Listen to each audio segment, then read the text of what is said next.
A região do Mar Negro parecia até pouco tempo uma das frentes de batalha definitivamente vencidas pelo lado russo.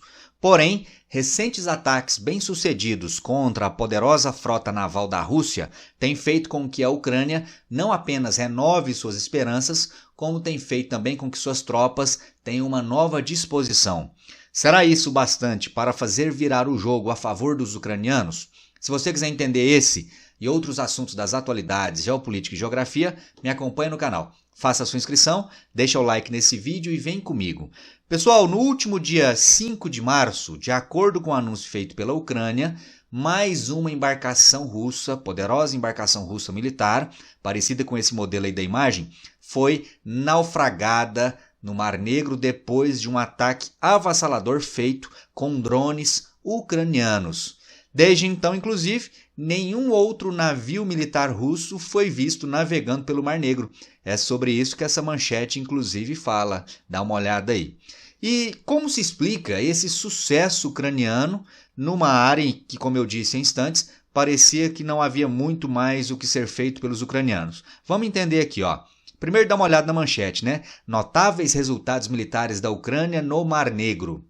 Olha só que interessante. A Ucrânia praticamente não tem marinha própria. Por que não tem marinha própria?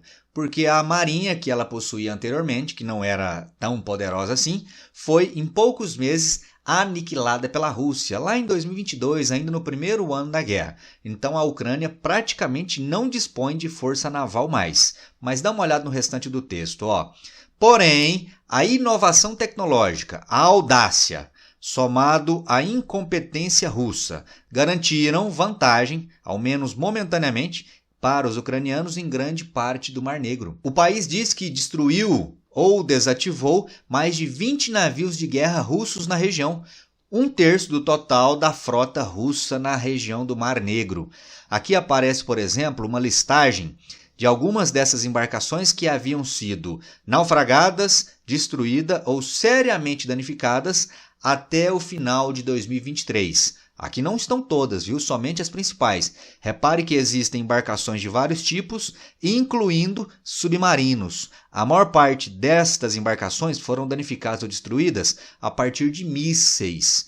Porém, nesse início de 2024, uma nova tecnologia tem aterrorizado os russos. Dá uma olhada nessa sequência aqui, ó.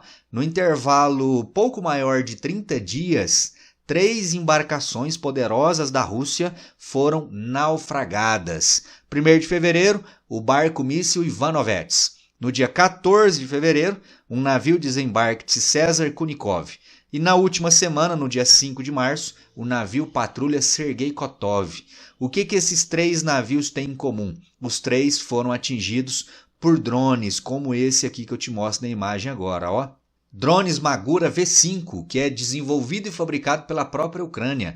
No vídeo anterior eu falei muito sobre isso aí, né? Mas uma das grandes vantagens é que esse drone, ele é relativamente barato e ele é muito ágil e dificilmente ele é detectado pelos sistemas de defesa dessas embarcações russas.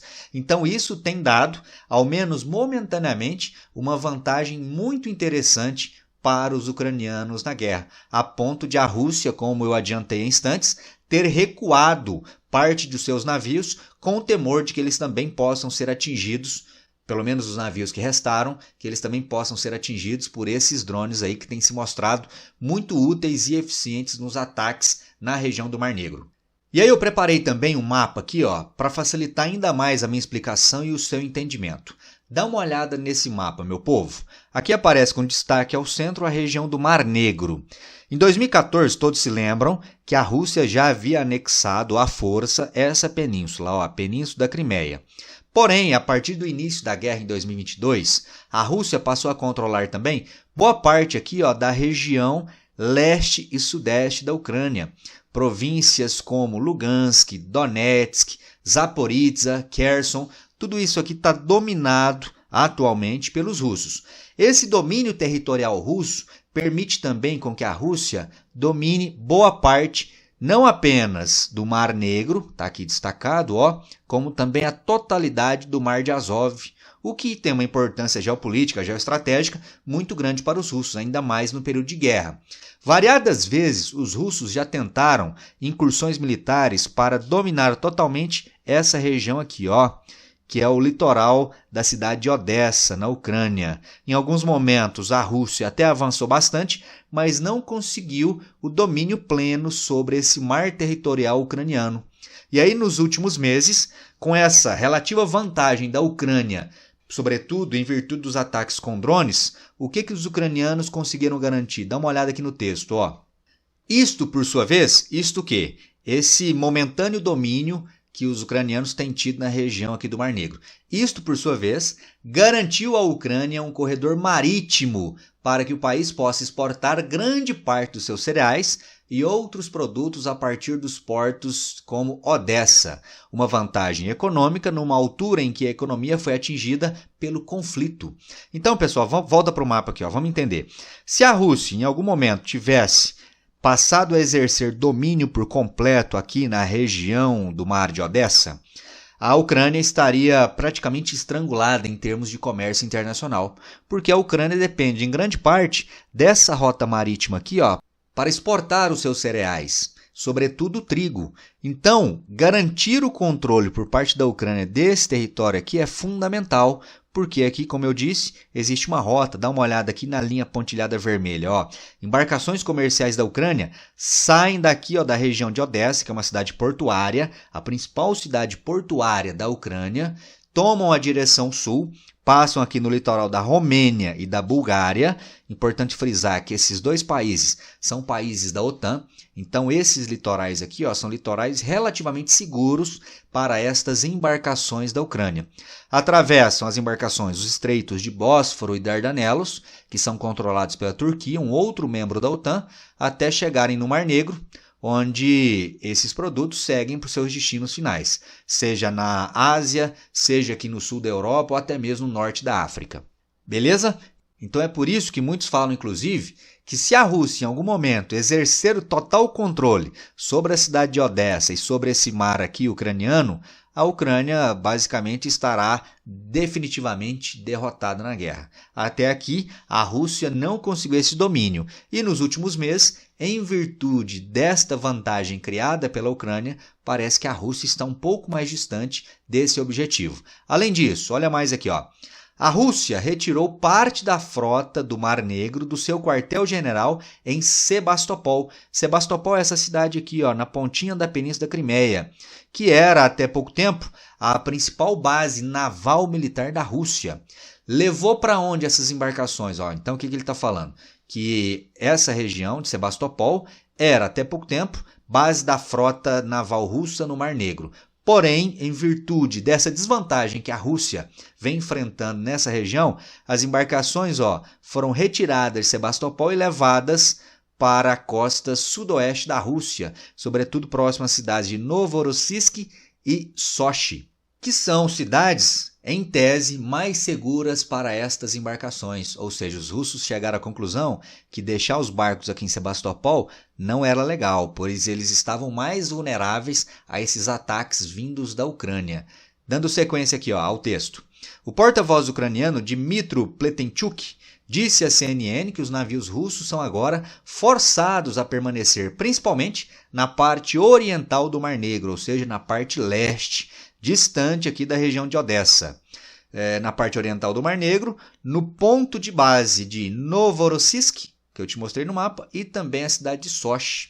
Então isso mostra, pessoal, que ao menos agora, momentaneamente, a Rússia tem uma certa desvantagem na região do Mar Negro. Fica claro que os sistemas de monitoramento e defesa dessas embarcações russas não são capazes, não são eficientes a ponto de evitarem ataques por parte, primeiramente dos mísseis e agora mais recentemente por parte desses drones ucranianos que, como eu já falei, têm se mostrado uma excelente arma de guerra a favor dos ucranianos. E não deixa de ser curioso, né? Como que a Ucrânia, mesmo sem marinha, tem provocado tanta dor de cabeça na marinha russa. Curioso isso aí. São as velhas, ou nem sempre velhas, as também inovadoras táticas e estratégias de guerra. Mas aí, pessoal, é importante ficar claro o seguinte, dá uma olhada, ó. A situação no Mar Negro, por si só, essa situação que eu descrevi para vocês aqui no vídeo agora, não levará necessariamente a Ucrânia a uma vitória na guerra, pois o fronte em terra, ou seja, o conflito aqui na área territorial, sobretudo no leste e sudeste da Ucrânia, está estagnado. Ou seja, a Rússia já dominou alguns territórios e a Ucrânia não consegue reaver esses territórios. Mas, como os resultados navais dão à Ucrânia uma posição de negociação um pouco melhor, se em algum momento tiver aí negociações de paz com a Rússia, isso pode ser algo levado em conta favoravelmente aos ucranianos. Ou seja, o fato de a Ucrânia não ter perdido o controle sobre esse pedacinho de litoral, o que garante à Ucrânia não apenas resistir na guerra por ainda mais tempo, como também manter o seu comércio exterior, o que, para um país que está em guerra, é fundamental e muito provavelmente uma condição sem a qual o país não sobreviveria. Beleza, meu povo? Compreendeu a ideia? Então eu deixei claro agora, né? Teve gente que me interpretou equivocadamente nos vídeos anteriores. O fato de a Ucrânia ter, ao menos agora, uma certa vantagem no Mar Negro, não quer dizer que ela vá vencer a guerra, assim como não quer dizer também que a Rússia está derrotada. Ou seja, o cenário permanece em aberto, mas não deixa de ser um alento para os ucranianos que até pouco tempo aí se viam numa situação em que a derrota era algo iminente. Espero que você tenha gostado desse vídeo. Comenta aí para mim o que achou. Se não gostou, tranquilo, pode deixar o dislike e te espero no próximo. Não deixe de conferir as informações presentes aqui na descrição do vídeo. Obrigado pela audiência, forte abraço, valeu!